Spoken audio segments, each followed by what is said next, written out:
Good evening, everyone, and welcome. My name is Isabel Molina, and I am the public programs producer here at the Museum of Jewish Heritage, a living memorial to the Holocaust. I'm very pleased to welcome you to today's book talk for the Great Christmas Boycott of 1906, Antisemitism and the Battle over Christianity in the Public Schools, as part of our History of Antisemitism series.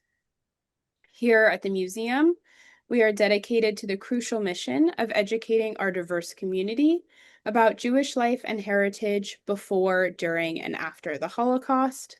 As part of that mission, our programs illuminate the stories of survivors, broader histories of hate and anti-Semitism, stories of resistance against injustice, and more. Thank you again for joining us today virtually. We hope that if you're able to, you will visit the museum in person to see our current and upcoming exhibitions, including Art of Freedom, the life and work of Arthur Szyk, which opened on December 7th, 2025. I'd also like to take a moment to thank the Weizmann National Museum of American Jewish History for co-presenting this program with us. For our viewers tonight located in the Philadelphia area, I highly encourage you to pay them a visit. And you can also check out the Weizmann's great offerings online on their website at theweitzmann.org. The link for that is also in the chat. Closed captions are available during the program this evening, and instructions on how to turn those on or off are posted in the chat.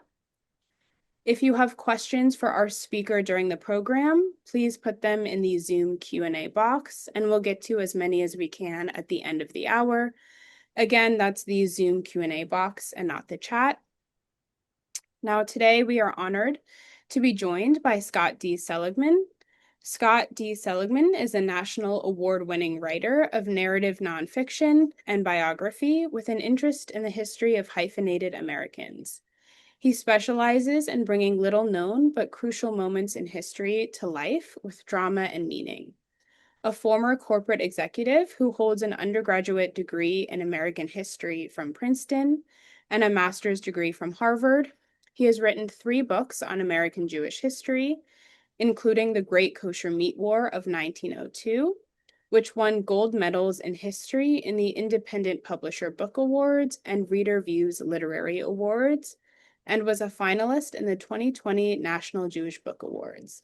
He lives in Washington, D.C. Thank you all again for joining us, and now I'm going to hand things over to Scott. Thank you, Isabel. Let me share my screen here, and you'll tell me if I did it right this time, right? We good? Looks perfect. Okay, good. Thank you. Good evening, everybody. Let me start by thanking Isabel from the Museum of Jewish Heritage, and also Dan Samuels at the Weizmann and their colleagues for asking me back for another book talk. They graciously cooperated to host last year's launch of the Chief Rabbi's funeral. And actually, I go back even further with Dan, who co-sponsored the debut in 2020 of The Great Kosher Meat War of 1902. These 3 books have a lot in common, and I think you can sort of loosely consider them a trilogy, even though that wasn't part of my original plan when I wrote them. All of them are set in New York, all deal with the crises for the Jewish community in the very early years of the 20th century, and how the Jews organized themselves to advance their interests in an era before the national organizations like the ADL and the American Jewish Congress and the American Jewish Committee had been established. So I'll talk for about a half an hour, maybe a little bit longer than that. Then I will be very glad to take any questions that you want to ask. The first of these books in the trilogy, I won't spend much time on this, but I just want to tell you what it was about. The Great Kosher Meat War of 1902 was the story of Jewish women on New York's Lower East Side who essentially took to the streets to protest the rising prices of kosher meat that made it unaffordable for many families. It really marked the dawn of Jewish female consumer activism, I guess you'd say, in the United States. And that was followed by the Chief Rabbi's funeral, set just a few months after the kosher meat boycott, and in the same place. So it was the Lower East Side of New York. And this tells the story of what we believe is the largest anti-Semitic riot in American history, and how the Jewish community and the city responded to it. Today's book, The Great Christmas Boycott of 1906, tells the story of the entry of the Jewish community into the debate about religion and Christmas pageants in particular in the public schools. Now, I'm not a native New Yorker, but I'm kind of close. I'm a nice Jewish boy born in Newark, New Jersey. I grew up in the same neighborhood as Philip Roth, only I was a couple of decades behind him. Went to his high school. I actually had his English teacher, as a matter of fact. But in elementary school, I went to a school called Maple Avenue School, which was so overwhelmingly Jewish in the late 1950s, students and teachers, that the Board of Education could barely keep it open on the Jewish High Holy Days. And here I am at, I think, about 8 years of age, and I think it was Mrs. Cullen's class, but honestly, I can't remember. Although I'm well into my 70s, I can still recite the 23rd and 24th Psalms verbatim, King James Version. The text was drilled into me by teachers, Gentile teachers and Jewish teachers alike, because they had to. State law in New Jersey from 1903 required the daily reading of at least 5 verses from the Old Testament in the public schools. Never mind the fact that in my Hebrew school, they would never have ventured within 100 yards of that Church of England translation. And that wasn't the only thing. The law also mandated the recitation of the Lord's Prayer, which comes right out of the Gospels of Matthew and Luke. There's nothing Old Testament or Hebrew Bible about it at all. And when we recited it, we were told to fold our hands and bow our heads, even though you'd never hear that prayer, you'd never see anybody pray that way in a synagogue. Well, friends of mine who grew up across the Hudson River and are products of the New York City public school system actually have very different memories. None of them remembers Bible reading because they didn't do it. But several have vague memories of daily recitation of something called the Regent's Prayer, which was an ostensibly non-denominational appeal to God for blessings. It was created by the New York Board of Regents with the idea that it would offend no one. And parenthetically, I'm getting a little ahead of myself here, but parenthetically, that was the prayer that made it to the Supreme Court in the case of Engel versus Vitale, and was responsible for the 1962 decision that banned prayer in the public schools nationwide. That case was actually followed the following year by another that outlawed Bible reading. And I lived through both of those. I wondered at the time why they suddenly stopped Bible reading and school prayer. And I think that may have had something to do with why this subject appealed to me as a book topic. Okay, why the difference between New York and New Jersey? In the course of researching the book, I learned that the states and even individual communities within the states often went their separate ways on the whole question of what religion was and was not allowed in the public schools. And that you could trace the seeds of these arrangements back to decisions made in some cases decades earlier by state legislatures, by governors, by courts, by boards of education, and sometimes by school principals. In the case of New York, whose Jews had their plea for secularism in the public schools more or less fall on deaf ears in 1906, it was due in part to a citywide boycott that they organized on the day of the school Christmas pageants in that year. And this little remembered act of civil disobedience is the main subject of this book. And the book actually goes on to trace the history of this dispute to the present day.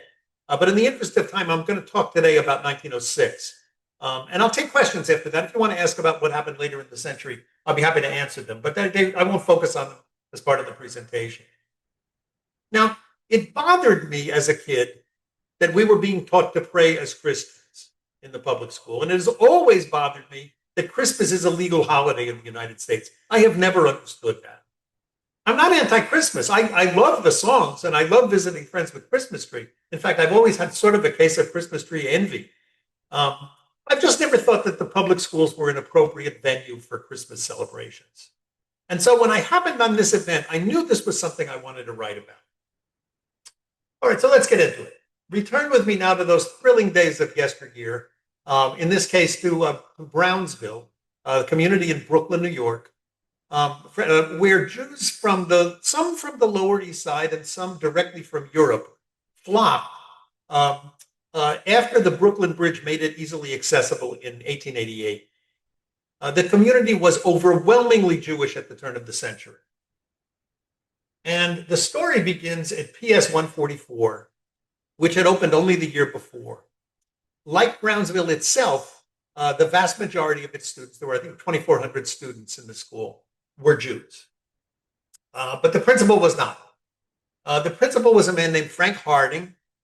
And in 1905, December of 1905, when the community was beginning to prepare for the Christmas season, he called an assembly um, of the upperclassmen, the older students in the school. Harding was a devout Presbyterian. He believed deeply in the redemptive power of Jesus Christ, and he decided that his Savior's message would be beneficial to people who might not have heard it. And so at this assembly, he pulls out a book called Gems of Wisdom, which was a collection of quotations from Scripture, and read from it. And then he told the students that in this particular season, he was inspired and he wanted them all to be like Christ. And this is a quote, Christ blesses all but the hypocrites, and the hypocrites are the people who do not believe in him. He forgives all but those. So boys and girls, be like Christ. Well, those remarks didn't sit very well with a lot of the Jewish kids, but one in particular, a 14-year-old girl named Gussie Herbert, who was a seventh grader, who was fairly well schooled in her Jewish heritage. Now, that was not actually true of a lot of the young American-born Jewish children in New York at that point. But Gussie had gone to the equivalent of, I guess, what we call Hebrew school today. And she knew something about her Jewish heritage. And she was pretty sure that Jesus Christ wasn't part of it. And she really didn't like being called a hypocrite. So she screws up her courage. She advances to the front of the auditorium. And she asks the principal, not impolitely, but she asked him why he thought it was proper to preach the Christian religion in a public school. Well, Harding immediately denied that he was preaching. And then he actually contradicted himself by saying, anybody whom preaching on Christ does not suit may have the pleasure of leaving the room at any time. And then he ordered her back to her seat. Well, Gussie got some flack on the way home from a few of the Christian boys. They called her a Christ killer. They called her a sheenie, which was a term that I learned from my grandmother because somebody called her that in New York at the turn of the century. It's a for those of you who don't know it, it's a derogatory term for a Jew that's more or less out of date now. One of the boys also spat in her face, and so she went home and she told her dad about it. Edward Herbert was an attorney. He was fairly well known and well liked in the Jewish community. And the story enraged him, but it did not surprise him. And he knew exactly whom to contact about it. And that was a man by the name of Albert Lucas. Lucas was an immigrant. He was born in London. He was a Sephardic Jew. And he had come to the United States. He was an importer of, I think, specialty groceries, but that wasn't his passion. His passion was, his job actually was, he was the secretary of the Union of Orthodox Jewish Congregations. That's the same organization we know today as the Orthodox Union, which most people think of in terms of certifying foods for the kosher foods. But it had just been founded at the end of the 19th century, and he was asked to be the secretary. And he was very well suited to it. And Albert Lucas's goal in life really was to make the country safe for practicing Jews. And anything that got in the way of that, he was willing to do battle with. And as it turned out, Lucas had been lying in wait for just something like Frank Harding's remarks. He expected it, and it was just what he was waiting for. Like I say, his mission in life was to make the world safe for Jewish life. And wherever he saw efforts to thwart them, he was willing to do battle. He was fresh from doing battle with the settlement houses. Now, these were organizations set up mostly in the ghetto, in the Lower East Side, and mostly by Christian missionaries. And they were they provided a lot of services to the immigrants. They weren't all Jews, the immigrants that they helped, but a lot of them were. And they did things like provided meals for the kids and treats and after-school programs and English lessons for the adults and vocational training, these kinds of things. It really was a well-meaning sort of sort of an enterprise, but many of them made no bones about their intent to attract Jewish children and convert them to Christianity. And Lucas was doing battle with it. Jacob Riis, who somebody may recognize his name, he was a photojournalist. He wrote a very famous book called How the Other Half Lives, where he documented the squalid conditions that immigrants were living in on the Lower East Side. He was sort of half anti-Semite, half philo-Semite. He had good things to say for the Jews, but he was very much behind the idea that if you Jews were not educating your children properly in your own traditions, then we will take over and we will teach them about Jesus. So Lucas was fighting with Jacob Riis when this whole issue of religion in the schools came up. So after Harding told his children that he wanted them all to be like Jesus, the local Jewish community quickly circulated a petition calling for his dismissal. And when the local Board of Education finally, the petition went to the local Board of Education. There were many boards of education in New York at this stage. There was the main one in Manhattan, but there were community-based sub-boards. And that was where the petition was aimed. It was the one in charge of Brownsville. And the local Board of Education finally got around to holding a hearing. And it was more or less a trial of Frank Harding. He testified, the children testified, some of the teachers testified. And after 2 sessions, the local board decided that they were not going to recommend any sanctions against Harding, but their decision was not final. Anything that they decided was bucked up to the full Board of Education in Manhattan.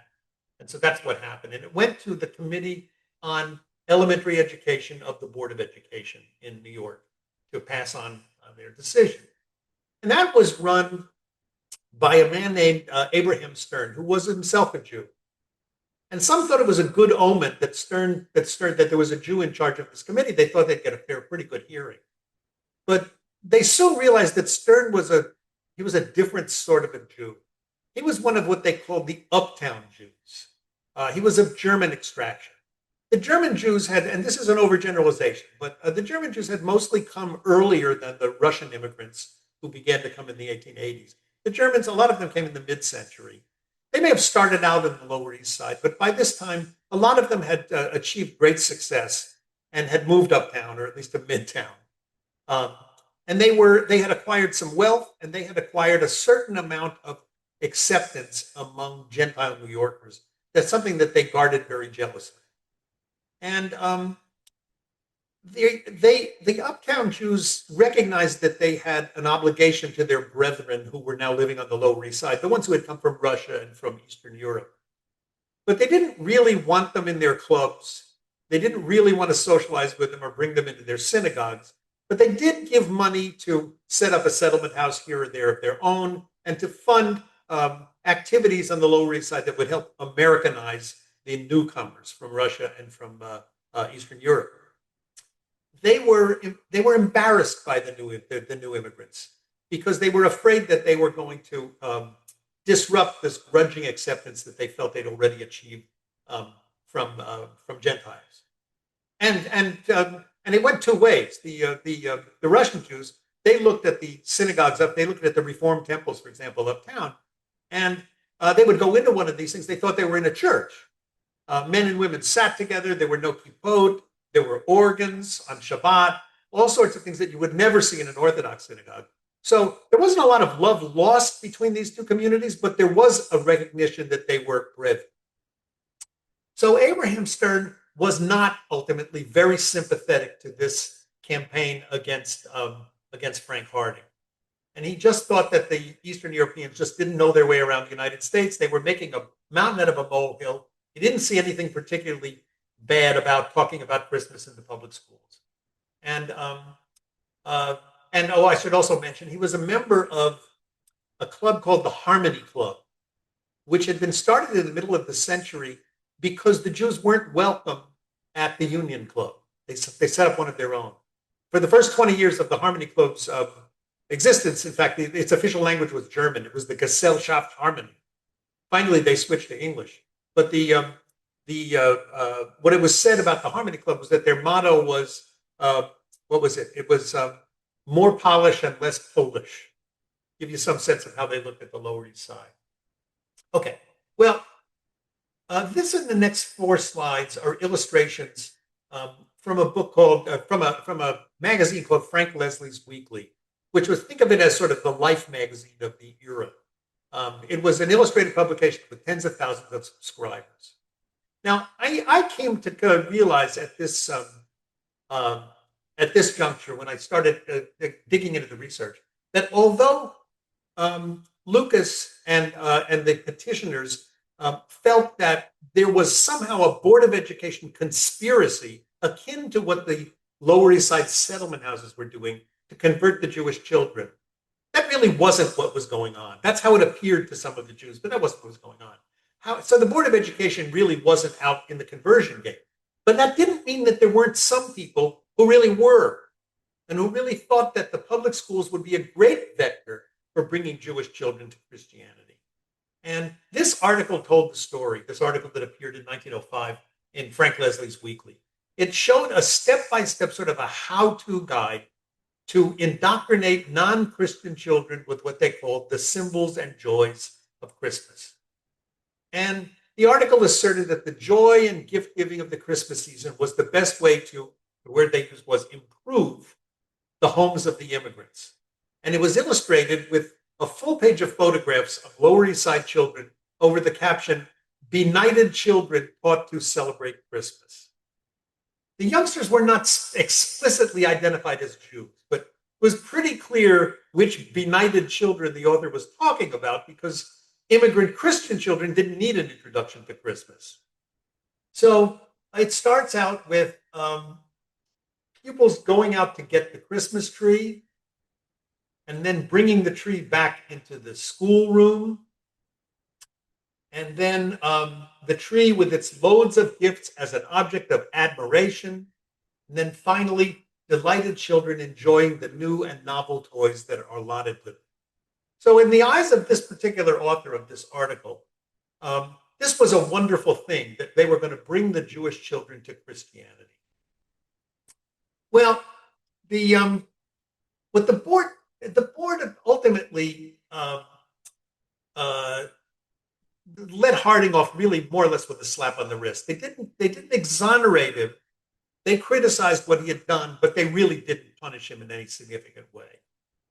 And that annoyed the Jewish community. They really thought that he should have been punished for what he did, but because it was against the law.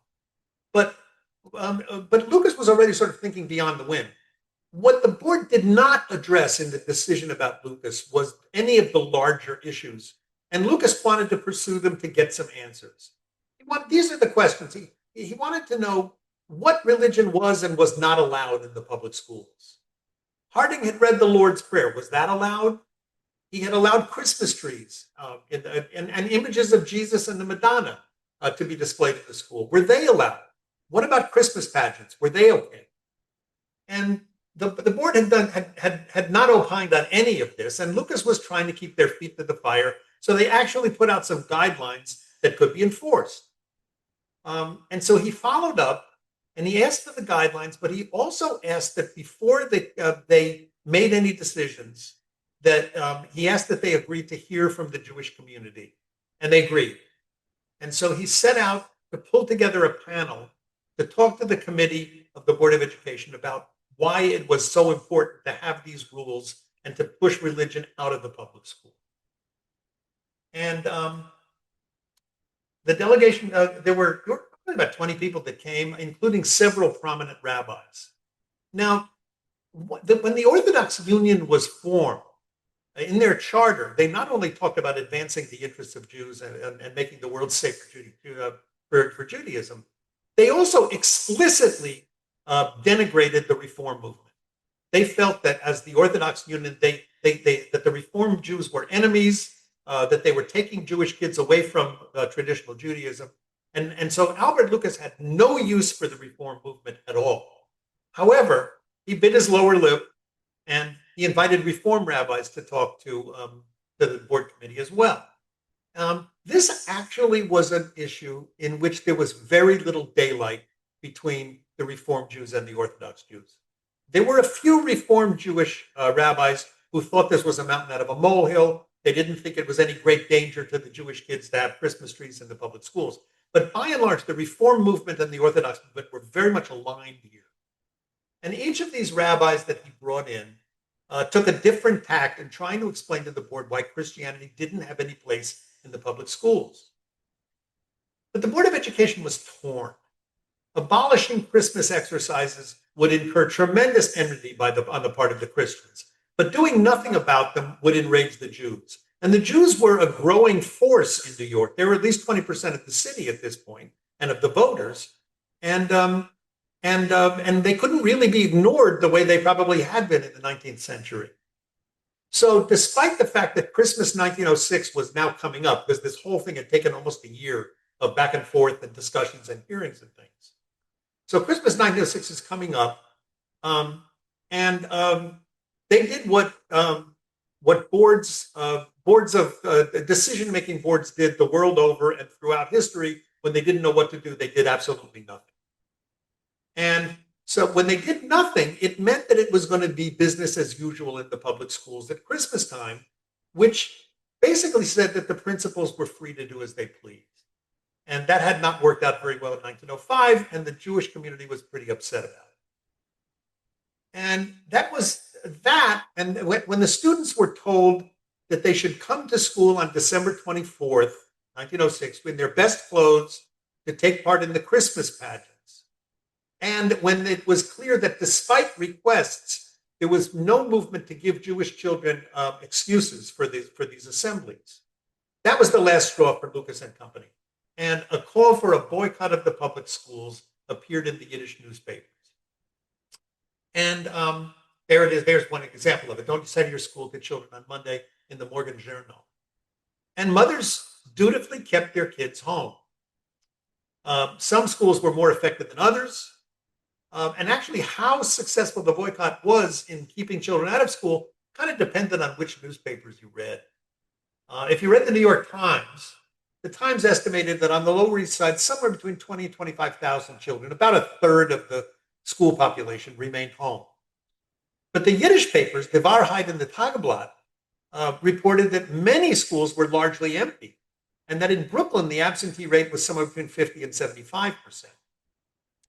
Well, but there was debate even within the Jewish community as to whether the boycott had been a success.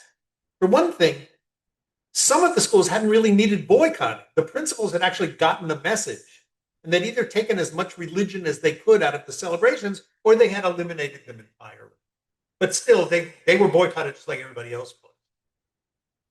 But the Jews had made their point, and the action alarmed the Board of Education. The Committee on Elementary Schools finally, in January, submitted some recommendations as far as governing what religion was and was not acceptable in the schools. And they were sort of in the nature of a compromise. The Jews more or less won on 2 points and lost on 2 points. What they won was that there would no longer be sectarian hymns sung in school. So presumably, Rudolph the Red-Nosed Reindeer would be okay, but O Little Town of Bethlehem would not. And nor would students be asked to write compositions on religious subjects. But Christmas trees still allowed, holly and mistletoe fine, religious imagery, they didn't do anything about that. So it was sort of a partial victory for the Jews. And I think if it had stayed there, they probably would have just walked away and pocketed the advantages that they got. But what it also did was the concessions that the board made generated enormous anti-Semitic public backlash in the press. Here's a sampling just of the letters to the Brooklyn Daily Eagle, which was itself editorial-wise not sympathetic to the Jews. Somebody wrote, "It's an insult to Christian parents in the city and to their children. It's an insult to the God of Abraham, the Father of our Lord and the Savior, Jesus Christ." Or has it got to the point where all our American institutions have to fall in line with Jews and Jewish ideas? And there are a couple more. Um, if they don't care to have their children hear Christmas carols, let them keep them home. And it would be more becoming the Jew if he would show his appreciation of the favors extended to him and cease from interfering with the religious beliefs and institutions of the majority of the citizens of a country where he has found asylum. What was most appalling, I think, about this outcry were the underlying assumptions that Jews were either not true Americans or were somehow lesser Americans because they were latecomers, and that they were merely tolerated by the Christians who had arrived earlier. That Jews should be grateful for the asylum granted them out of the goodness of Christian hearts, that they should be happy they weren't in Russia anymore and shouldn't make waves. And that, and this one we hear constantly, we even hear today, if anti-Semitism increased as a result of the Jewish protest, the Jews would have only themselves to blame. None of the critics gave any real serious consideration to the basic question of principle that was being raised by Albert Lucas and his colleagues. Were the public schools an appropriate or even a legal venue for Christmas celebrations? They insisted on viewing the whole affair as a Hebrew attack on Christmas and Christians and a Jewish conspiracy to deprive Christian children of their legitimate rights to secularize, or according to some of them, to Judaize the entire country. Well, when the Board of Education saw the reaction that they got, like all insecure boards throughout history, they backtracked. They pretended that they hadn't abolished sectarian hymns, and they washed their hands of the whole matter, and they more or less dumped it back in the laps of the individual school principals. It was a real profile in courage, which essentially meant that when all was said and done, if there was a repeat of the Harding incident, they weren't planning on doing anything about it. So in the end, there were recriminations within the Jewish community against Lucas for spearheading an effort that had yielded such paltry results. But for better or worse, Lucas did make the concerns of many local Jews impossible to ignore. And had it not been for his activism, it's absolutely unlikely that anybody in authority would have given this issue a second thought. The truth is, banishing Christmas celebrations from the schools entirely, despite the strong legal arguments for it, was then as well as today, was essentially a fool's errand. No matter how much Lucas and company wanted to fight a battle over the law, the outcome was always going to be decided by politics. And since there was never going to be much public support for it apart from the Jewish community, that pretty much guaranteed that elected officials were not going to support the Jews. Ridding the public schools of Christian influences was an issue that had always had a better chance in the courts than it did with the civil servants, because it involved defending the rights of a minority. And much of that did happen, but it wasn't really until mid-century that it did. And mid-century is when we saw the school prayer kicked out, Bible reading kicked out of the public schools. Well, that's not the end of the story, but it's all I'm going to talk about today, because I'm going to run out of time if I go on. The book does go on to look at how the courts handled religion in the schools in subsequent years, and how the logical heirs to Lucas's crusade, essentially the national Jewish organizations today, all of which were formed after 1906, how they have dealt with Christmas in the schools up to the point where today, I argue in the book that they've mostly declined to continue the fight. And they've moved on to other more winnable fights against Christian nationalism, because this one's not going anywhere. And with that, I will unshare the screen and try to unshare the screen. How do I, here we go, stop the share. Okay. And I'd be very happy to answer questions. Well, thank you, Scott, so much for such an incredible presentation. We have some great questions already, but while we're speaking, just a note to the audience, if our conversation brings up any additional questions, feel free to put them in the Zoom Q&A. I'll try to get to as many as we can, and I'll also be combining some questions that are similar, so just an FYI if you don't hear yours spoken word for word.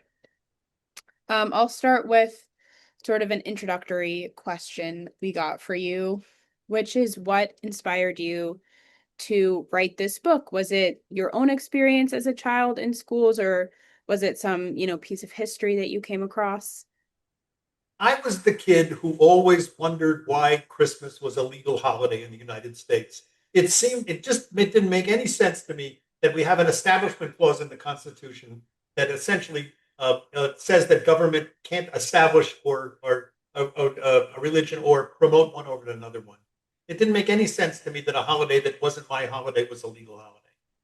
And nor did it make a lot of sense that I knew how to recite the 23rd Psalm King James Version when we didn't do that in Hebrew school. So when I found out about this, and I found out about actually doing the research for the other books, I knew it was something I wanted to write about. This is an issue that has always vexed me. And in fact, I'd like to do more writing about it if I can find more material about it. So the topic very much appealed to me. And you talked earlier about my interest in hyphenated Americans. I'm sort of going through my Jewish period now. I had a period. I was a career China hand. I spent a lot of time in China, and I wrote my first 4 books about early Chinese Americans. And I did one on an African American case.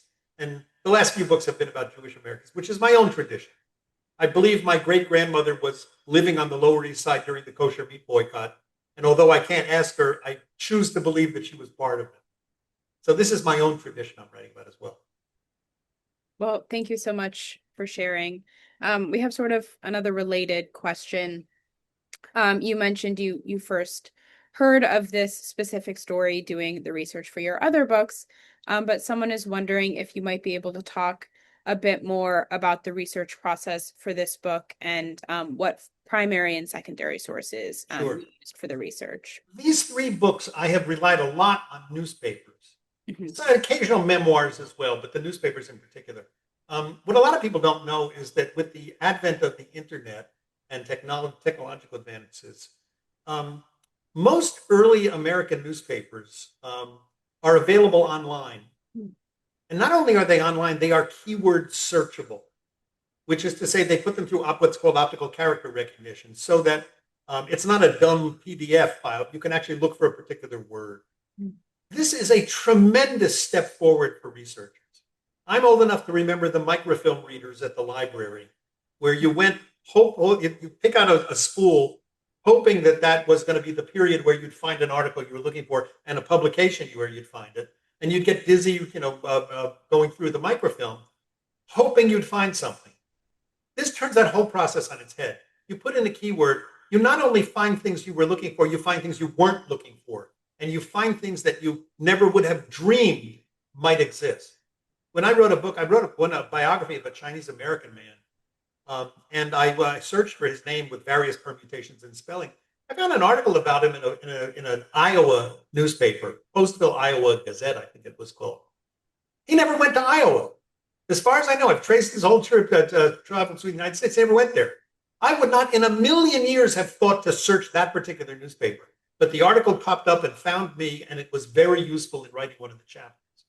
So that's sort of number one. That's and you get a great deal of help. The Library of Congress has a site called Chronicling America, which is free, and basically has newspapers, American newspapers from the beginning of the Republic. It's strong up until about the 1940s, and then it's a little bit less so. But you can, between that and some of the pay sites, Genealogy Bank has some, newspapers.com, newspaperarchive.com, all of these, and I subscribe to all of them. I can sit in where I'm sitting right now, pick a topic, start searching, and inside of a week, I've got 2,000 articles. And they really begin to be the backbone of what I want to write. So that's number one. Number two, the Yiddish newspapers, the Jewish newspapers, they're online now too. The National Library of Israel has a wonderful website with Jewish newspapers in all languages. You can find Ladino, you can find German, you can find French, anything. And they're all free, they're all searchable.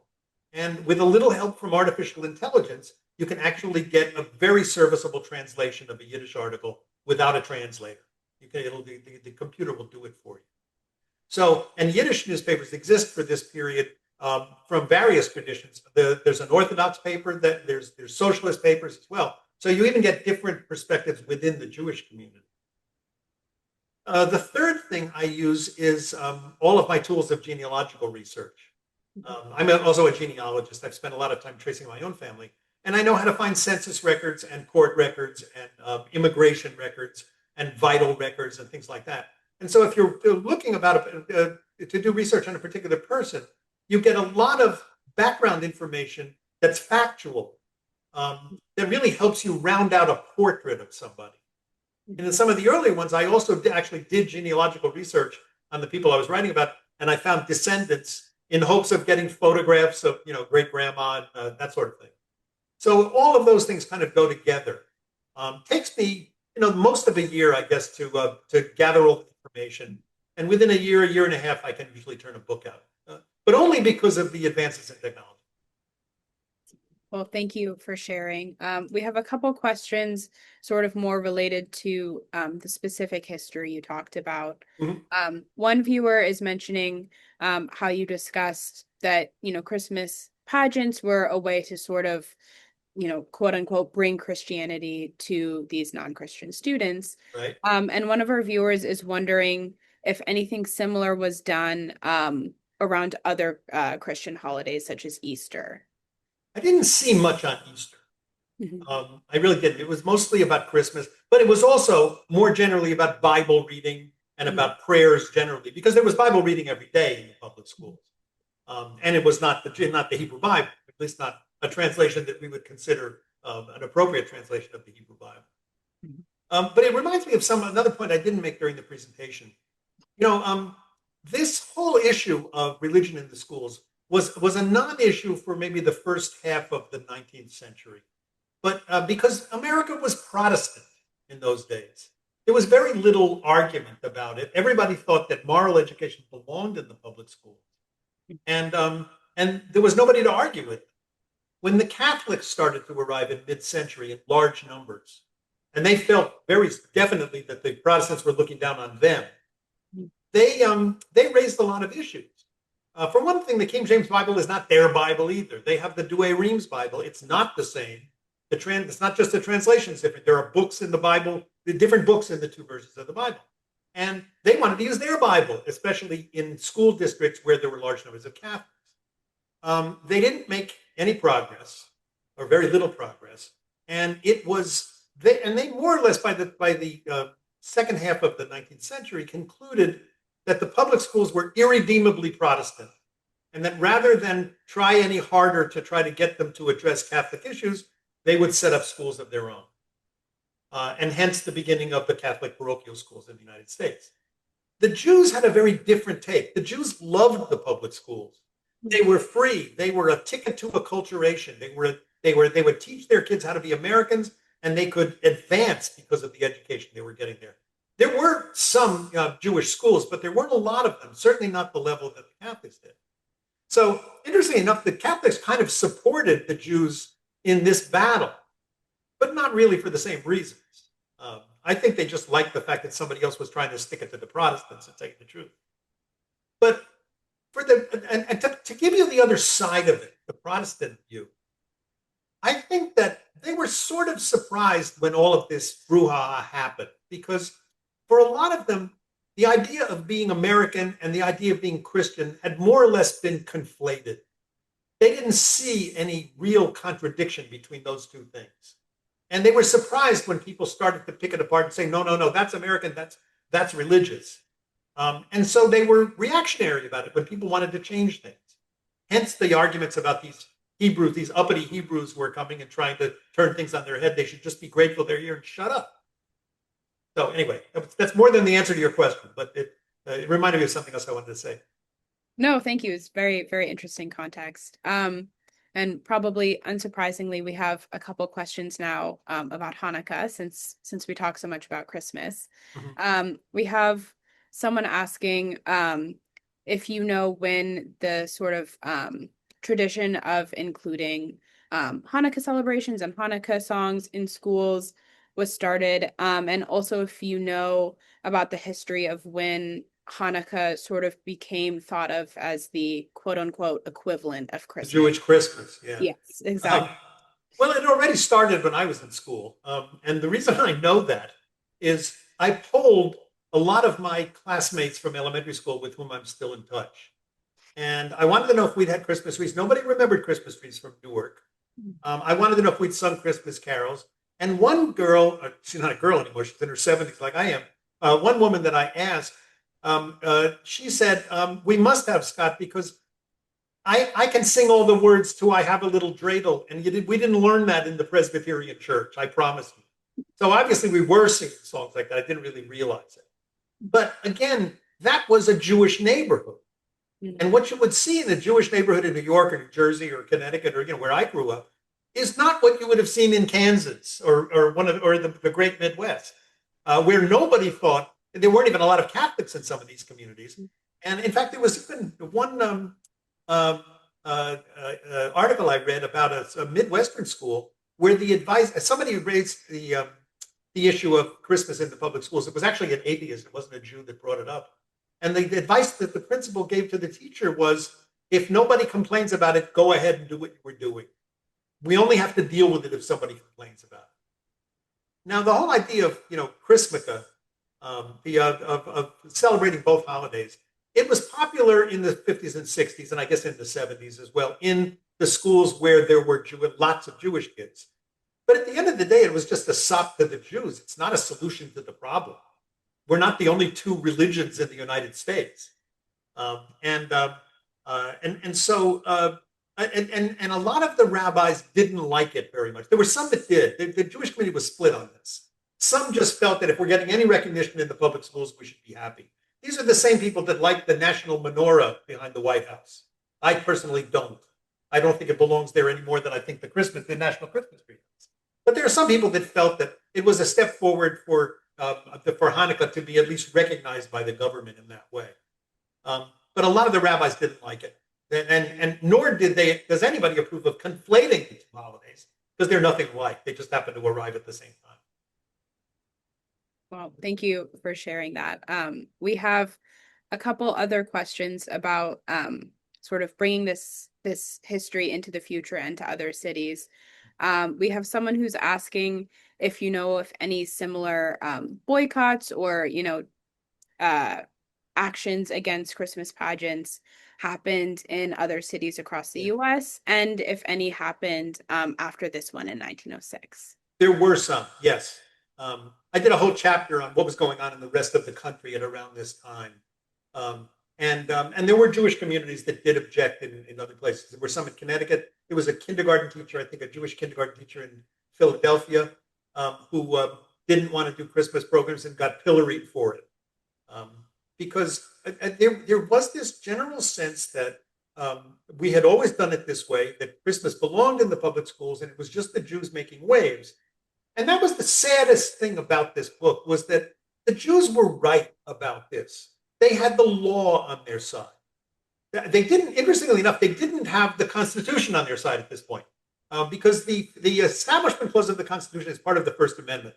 And if you know anything about constitutional history, the amendments were written to restrain the power of the federal government. They were not initially found to be applicable to the states. That was a process that happened amendment by amendment, slowly over the 20th century.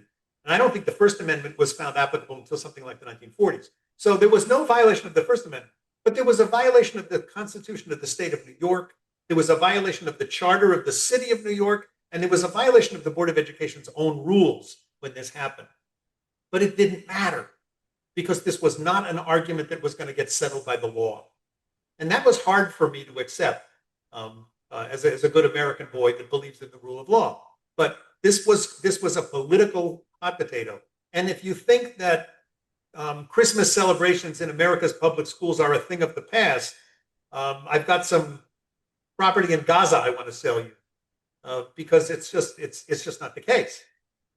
Where nobody is watching, where nobody is complaining, it continues to happen. Nor has the Supreme Court ever opined on this particular issue.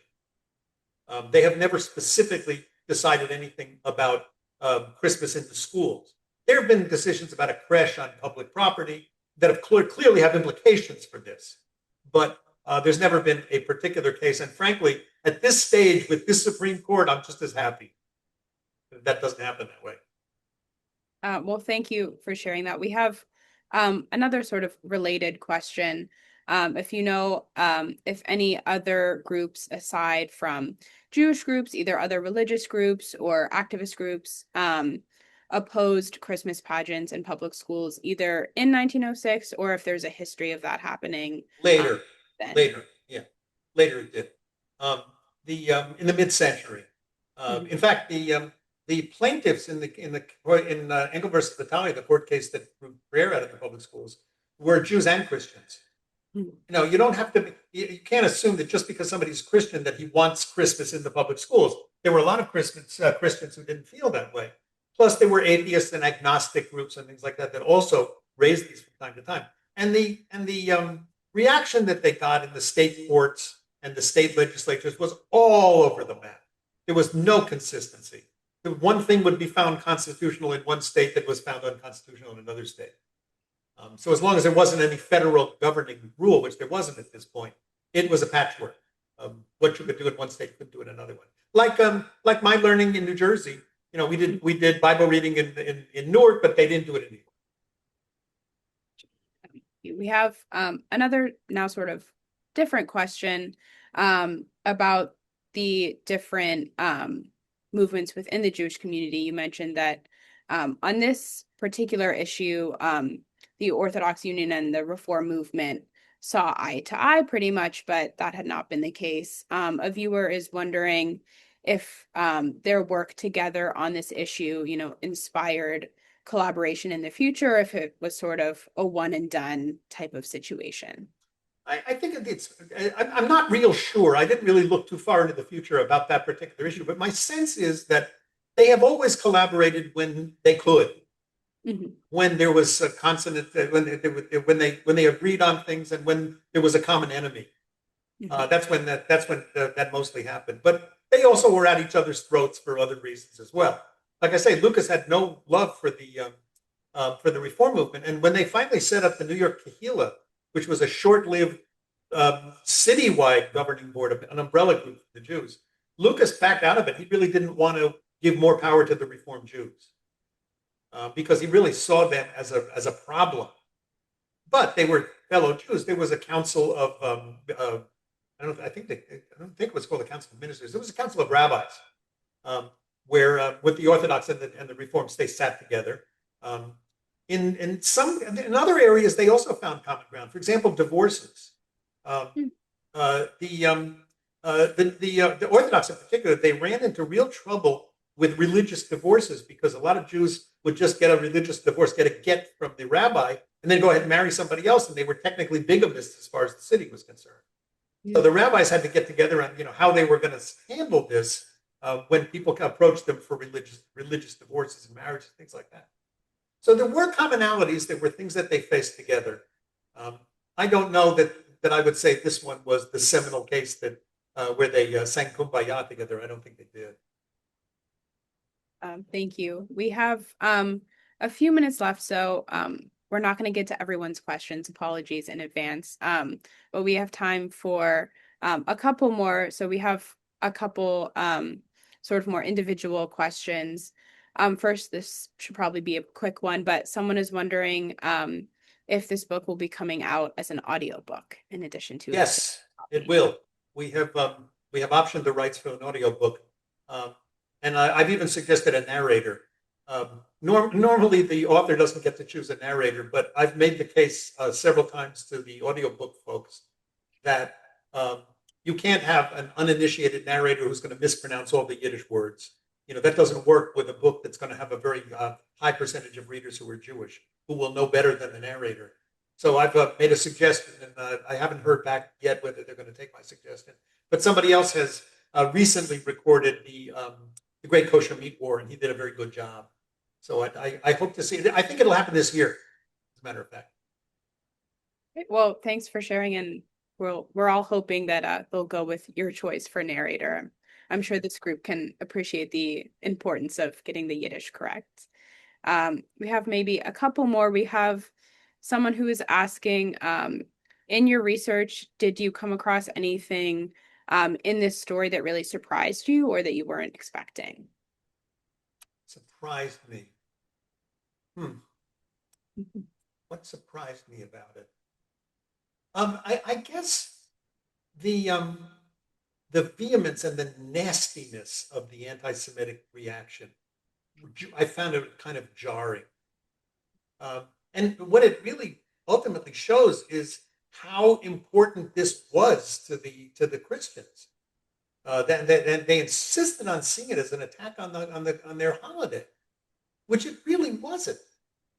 Um, but I think that bothered me. It also bothered me that that the argument was that the two sides talked past each other, that they Mhm. couldn't really come to a have a intellectual discussion about this that was based on the facts. That the Jews were arguing the law, and their enemies were arguing tradition, and and also impugning the motives of people that really didn't deserve to have their motives impugned. I found that kind of shocking. Yeah, definitely. Well, I think we have time for one last question, and I think this is a nice one to end on. We have someone who's written in saying that they work in public schools, and they're wondering, what you would hope in general readers of your book today could take away from it, and in particular, readers who are involved in the public school system. This is a book, but probably the first one I've written where I've really had a strong point of view about it. I see this as a fairly black and white issue, and I'm aware that others don't. Certainly, the Supreme Court has never seen it as a black and white issue. They're all over the map on it. I see this as a strong argument for a bright red line that keeps religion, renders unto religion that which is religions, and unto government that which is government. I forget who said the quote that when they work together, they are both diminished, and I think that's true. I just don't see, and even when the regents decided they're going to write this prayer that's going to offend nobody, it's a fool's errand because there's no such thing as a prayer that's going to offend nobody because you have atheists and you have agnostics and you have Wiccan and you have all sorts of minority religions that deserve that, and none of them deserves pride of place over the other one. This whole idea that the Christian nationalists have that there should be a national religion, in some cases they say that there is a national religion, is not true. It was very, very clear that the founders didn't want that and didn't sanction that. Um, but nonetheless, we've got people that are trying to move us in that direction. And hence my feeling that as a member of a minority group, that we really need a bright red line that everybody respects. Nothing against religion, nothing against anybody else's religion. That's what homes are for. That's what churches are for. That's what parochial schools are for. And even it's even okay to pray in a public school. This is something that a lot of people miss. What's not okay is state sanctioned prayer, is sanctioned by the Board of Education or by the government, that sort of thing. That's what's not okay. The Constitution is pretty clear about it as far as I'm concerned. And that's my takeaway, is I feel just as strongly as I did before I wrote the book that this is an important thing and it's an important principle worth fighting for. Well, thank you. I think that's a great note to end on, and we're right at 7:59, so excellent 7:59. timing to you, Scott. Just before we leave, I would like to thank you again so much for giving this wonderful presentation. I, of course, would like to thank the Weitzman again for co-presenting with us. Me And too. of course, yes, again, and for our viewers for joining us this evening. If you enjoyed the program, I also hope you'll consider making a donation to support the museum, which you can do at mjhnyc.org/support. And I hope you'll join us for our upcoming programs, which you can find at mjhnyc.org/current events. So again, Scott, thank you so much for joining us. Thank you to our My audience. pleasure. We hope to see you all soon and have a great night. Thank you.